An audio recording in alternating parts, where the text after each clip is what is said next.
नमस्कार। चलिए आज समझते हैं कि दुनिया के सबसे बड़े लोकतंत्र का वो फाउंडेशनल डॉक्यूमेंट यानी हमारा संविधान आखिर बना कैसे था। ये एक कमाल की कहानी है।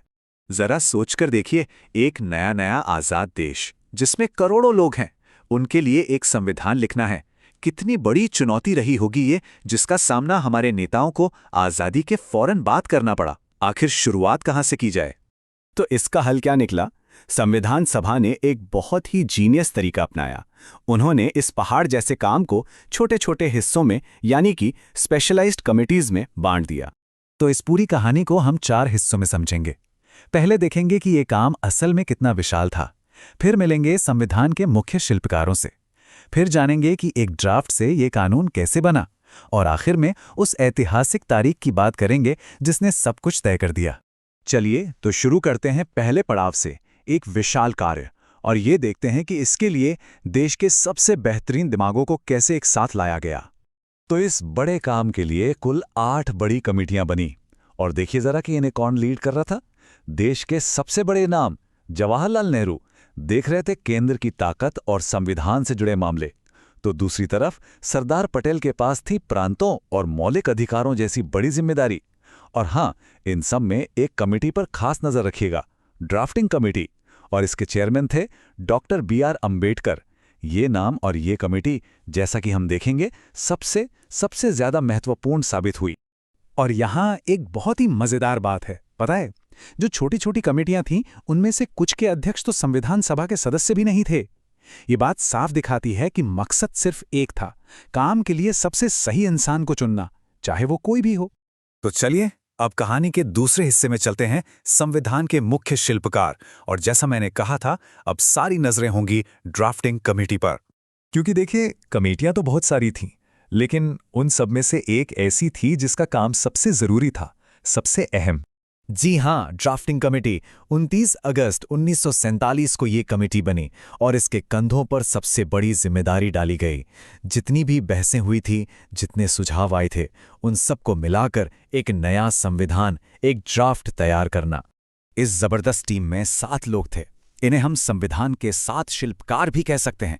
इसकी कमान थी डॉक्टर बी.आर. अम्बेडकर के हाथों में, और उनके साथ थे एन. गोपाल स्वामी अयंगार और अल्लादी कृष्ण स्वामी अय्यर जैसे कानून के दिग्गज। वैसे एक बात और, सफर के दौरान टीम में कुछ बदलाव भी हुए।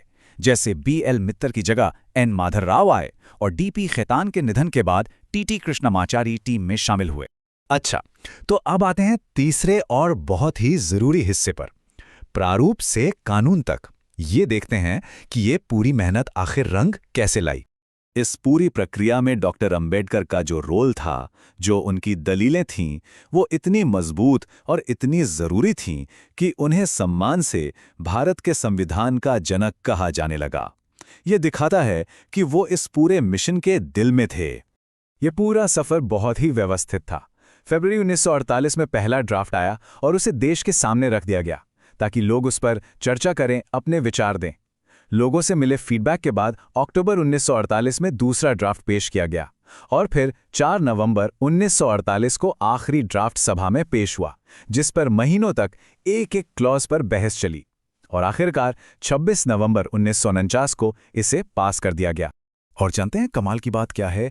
कमेटी ने अपना पहला ड्राफ्ट तैयार करने में 6 महीने से भी कम का वक्त लिया था। ये उनकी मेहनत और काबिलियत का सबसे बड़ा सबूत है। इस पूरे समय में ड्राफ्टिंग कमेटी की कुल 141 बैठकें हुईं। सोचिए, 141 बार ये लोग एक साथ बैठे और संविधान के हर एक शब्द पर, हर एक कॉमा पर मंथन किया। और अब हम पहुंच गए हैं अपनी कहानी के आखिरी और सबसे अहम पड़ाव पर, एक ऐतिहासिक तारीख। यहां हम ये समझेंगे कि संविधान बनने की कहानी में 2 तारीखें इतनी खास क्यों हैं। ये हैं वो 2 तारीखें, 26 नवंबर 1949, जिस दिन संविधान को अपनाया गया, और 26 जनवरी 1950, जिस दिन ये पूरी तरह से लागू हुआ। ये दोनों ही दिन हमारे इतिहास में मील के पत्थर हैं। तो इन दोनों तारीखों में आखिर फर्क क्या है? चलिए इसे आसान बनाते हैं। 26 नवंबर ये वो दिन था जब संविधान बन के तैयार हो गया, सबने साइन किए, और नागरिकता और चुनाव जैसे कुछ बहुत जरूरी हिस्से उसी दिन से लागू भी हो गए।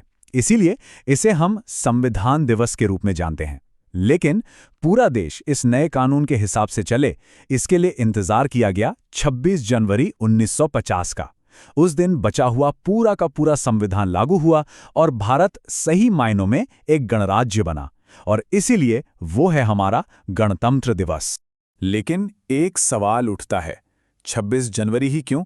2 महीने इंतजार क्यों किया गया? इस तारीख के पीछे एक बहुत गहरा ऐतिहासिक सम्मान छिपा है, क्योंकि 1930 में इसी दिन भारतीय राष्ट्रीय कांग्रेस ने पूर्ण स्वराज यानी पूरी आज़ादी का ऐलान किया था। तो बस उसी ऐतिहासिक दिन को हमेशा के लिए अमर बनाने के लिए संविधान लागू करने की ये तारीख चुनी गई। तो जब 26 नवंबर 1949 को ये दस्तावेज अपनाया गया, तो इसमें था क्या? इसमें एक प्रस्तावना थी, 395 अनुच्छेद थे और 8 अनुसूचियां थीं। और इस पर उस दिन सभा में मौजूद 284 सदस्यों ने दस्तखत करके इतिहास रच दिया। तो आखिर में भारत का संविधान सिर्फ एक कानूनी किताब नहीं है, ये एक नए देश का ब्लूप्रिंट है। एक ऐसा सपना जिसे बहसों की आग में तपाया गया, कड़ी मेहनत की स्याही से लिखा गया और एक साझा भविष्य के विजन से तैयार किया गया। ये कहानी हमें बताती है कि जब एक देश किसी बड़े मकसद के लिए एक साथ आता है, तो क्या कुछ हासिल किया जा सकता है।